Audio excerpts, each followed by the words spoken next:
Okay, so I see a lot of videos that briefly try to explain modern sonar on fishing, bass fishing vessels. None of them, they're all messed up.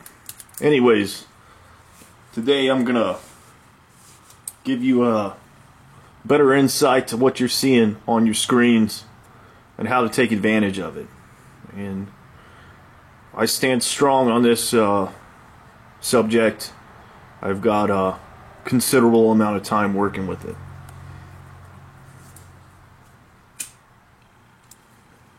So it's pretty much common nowadays. Everyone has down scan and side imaging. You have a couple components. You have your actual sonar unit, your transducer, which is generally located on your transom. What's important with your transducer, it doesn't really matter where it's located on your vessel, as long as it's free and clear of obstructions and it can get a clear picture of the water. Imagine it like it's a camera lens and it can see out a wide angle and directly below as well. So keep that free of your prop, keep it free of any motor component, any bilge suction, any kind of overboard discharge, anything like that. Keep it clear and keep it free. If you got to put in some extra time to do that, do it, because it's going to pay off big time. I'm going to power this unit off.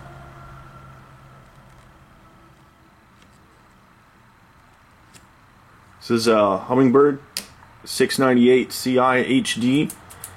It has side imaging, which can really pay off in the long run for you guys, especially if you're bass fishing, because bass fishermen are often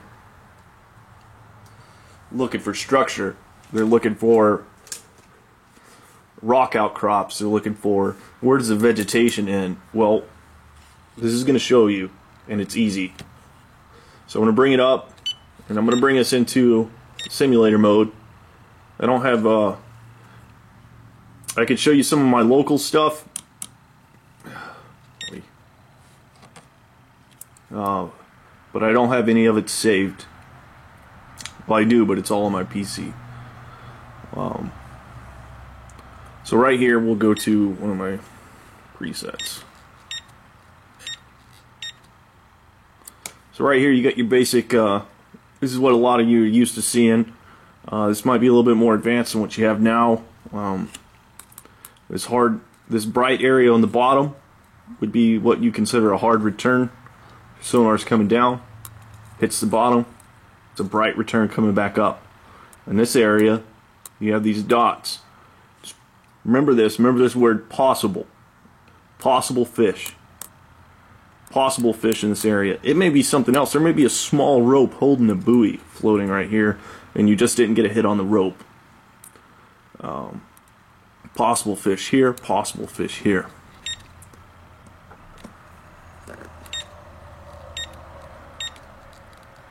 So now we're going to get more into our down imaging. Right here I can see what looks like a tree without leaves, right? You got branches coming up. And right here I have what I thought was possible fish. Now I can put two and two together and say that may be crappie hanging off the edge of these trees here. Right here I can see a strong bright return on both sides of the sonar, large tree, and I can see the thick branches. Can I fish that area? Yes. Should I? Hey, you're gonna get tangled a little bit maybe. There might be some fish in there. It's hard to tell. Remember, this is just a tool. It's giving you an idea of what's on the bottom. There may be a huge fish down here. I may have missed it.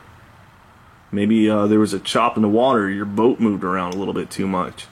Right here I can see a little arch. It may be a fish, or it may be a rock that's just outside of a good area of your sonar that's hitting. Now this sonar right here has a 20-degree angle that it shoots out down below. So it's taking that information and it's putting it together in a 2D picture. Very useful, but you got to use your imagination a bit. So you're taking 20 degrees looking down and putting it in a 2D picture. So right here I have a ledge that comes up, good area to fish, but right here I can see, well, that's a tree. If I go trolling through there, probably going to get snagged. But I bet, you know, if this is the right lake, there might be some crappie or bass hanging off in there. That's your typical down scan. You know, a lot of your sonars, I have this set to not show the fish. This is a simulation. This is pre-recorded data that comes with the unit. I have it not showing the fish for a reason. It's so I can show you where you might want to look for the fish. If you're trusting that thing to show you the little fish pictures, you may go over an area where a tree fell in the water and it's letting leaves up and it's hitting all those little leaves and it's telling you there's fish. And you'll sit there and you'll fish all day and you won't catch a damn thing. So we'll keep scrolling through.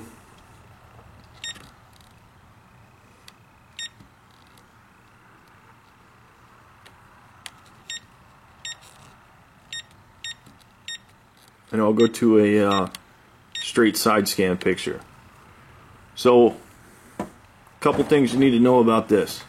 Right now the unit's looking out 120 feet left and right, port and starboard. You're in 29 feet of water. It cannot look directly below because it's shooting out to the side. So you're going to get this black area right here. This black area is called the water column. It's between you, your boat, and the bottom. So where that beam first hits is your first return. So right here you have your first sonar return, and where it's giving you information and data on what's coming on in the water. Now, as you see, we went down to 35 feet, so your first return went further out to the port and starboard side. The deeper the water, the longer till your first return. In this area, there's not much going on.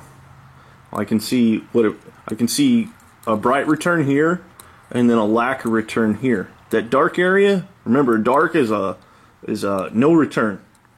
So why is there no return here? Well, because it came from this area. So your sonar is shooting out from the sides, and it takes that data and it puts it in a picture. So that's a tree. Here's another tree. Here's the dark area where the tree limbs stop the sonar from coming down. You can see a ridge, right? And then this dark area.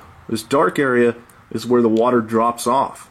So the sonar is shooting out, but it doesn't come back because this ridge is higher than this dark area. And as we're coming up further, I can see another ridge here. Got a really bright return. And that brightness, this is something that's pretty important here. The brightness is going to give you an idea of how hard the material is. So this tells me, if I was to look at this picture and give you an idea of what's going on, I'll go ahead and pause it. I have a tree in my water column. Several trees in the water column directly above me. I have trees here, here, and here. I can tell from the shadow that they left. Right here, I have a bright return. So trees, flat ground, what appears to be a rock outcrop.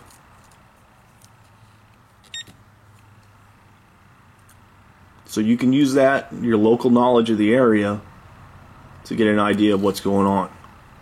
And what we got coming up here is pretty interesting. It's a little slow, but it's, yeah, never mind. A lot of people say, well, you know, how do I use this sonar to find fish?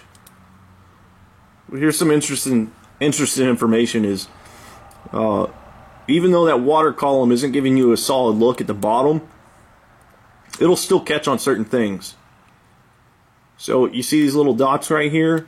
That's a return of some sort. Maybe it's leaves, maybe it's mud in the water, but it might be fish. I see right here, I see some areas that looks like it might be fish or maybe small rocks. Here, sonar shooting out, but it's not giving a return right here, so there's a hole right here. So maybe if you're catfishing, you can say, you know what, I'm marking these little holes here and here. Maybe they're coming in here and they're feeding. I got a little bright return. So you got this outcrop here, a hole here, tree here. And we'll just keep watching for a minute, and we'll wait till something interesting comes up. I'm not in a big hurry to zoom through all this because you're not going to learn it all in one day.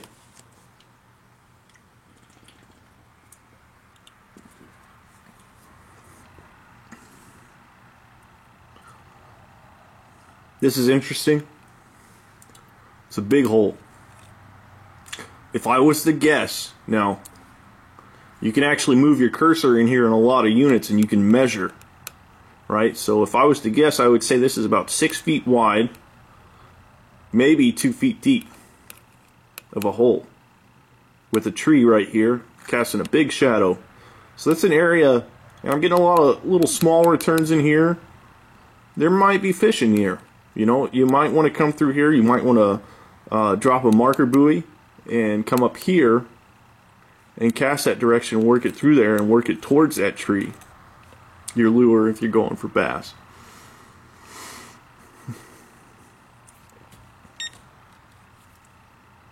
Here's one thing. I'm going to pause it here. No, I'm not. You see how up? You see how it comes up? Notice how your water column gets shallower. So you came over an area here, there's your tree, there's your tree. And keep going, flat bottom.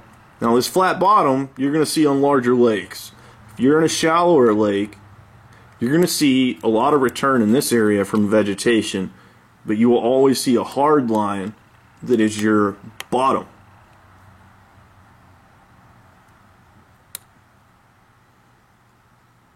This is interesting right here. What's going on here? Looks like there's a rock wall that just comes up out of nowhere and a big hole. This might actually be something like an one instance where I live. There's a lake that's close to me in Connecticut. They built a lot of rock walls. They did a long time ago, and they built lakes over them. So this might actually be a rock wall that's about 4 or 5 feet high that people made. Trees on this side, not a lot of return because the rocks are sending the sonar back before it can get into this area.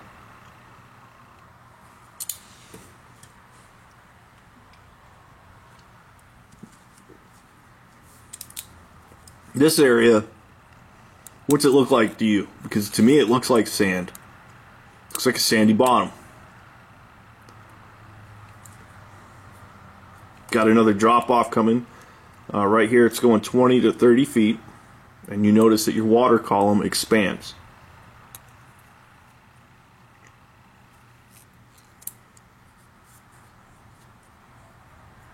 More trees. You can see the trees on your side scan. Now, a couple things about this side scan that's important is, let me find your speed.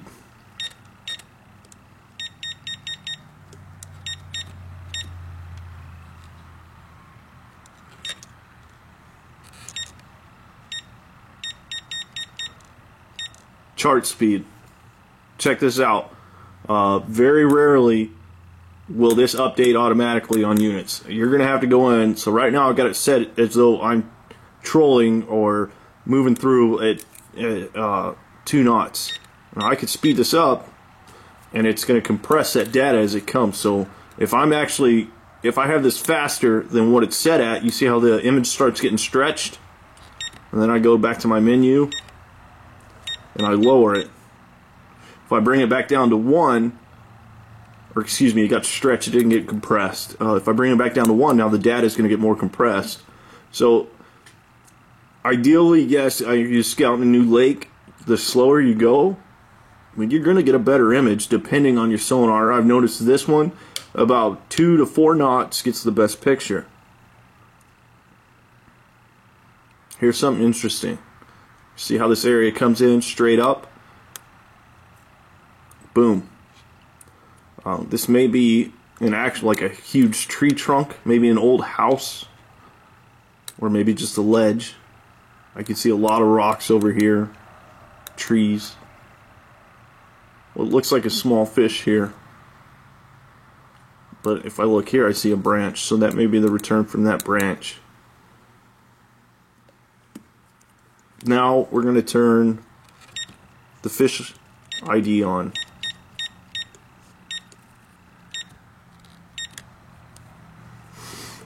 Your fish ID, it's looking for arches, certain types of returns that only come back from air bladders. It's not 100%.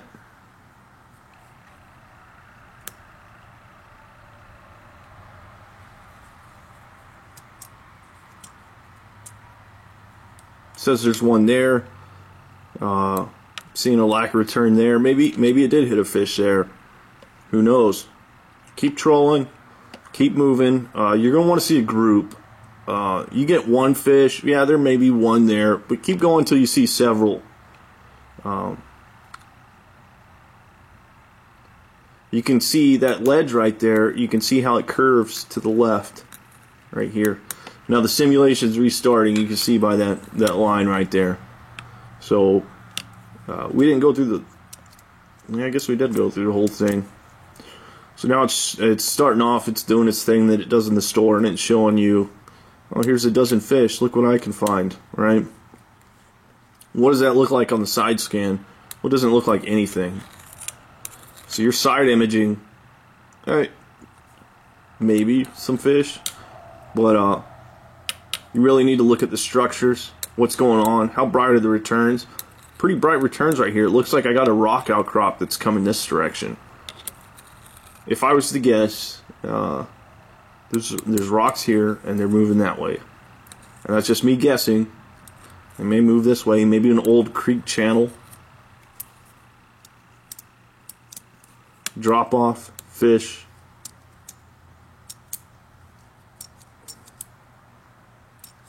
I think anyone who would watch this video has read enough to know that, you know, fish love an escape route. They love to be next to vegetation.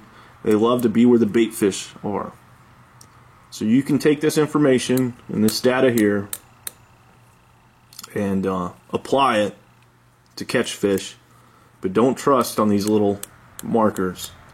They're just markers, they're just informational, and I think I've rambled on enough here. If you guys have any specific questions on how to interpret this stuff, feel free to ask me, write me an email, write a post. In reality, this lesson that I'm kind of explaining here is more for advanced users. If you're just starting this stuff out, you may have to watch it a couple times. Some of you. Anyways, I think I've explained it better than anything I've seen on YouTube, and it's a shame that the companies that produce the sonar don't go out of their way to teach you people. They go through all this crazy stuff and they just say, here it is, it's brand new, it's totally cool and flashy, put it in your boat, put 5 screens up and we'll network it all together so you still don't know what you're looking at. Anyways, this one small unit can give you a very invasive look into what's going on around you, but don't depend on it. And have a good one.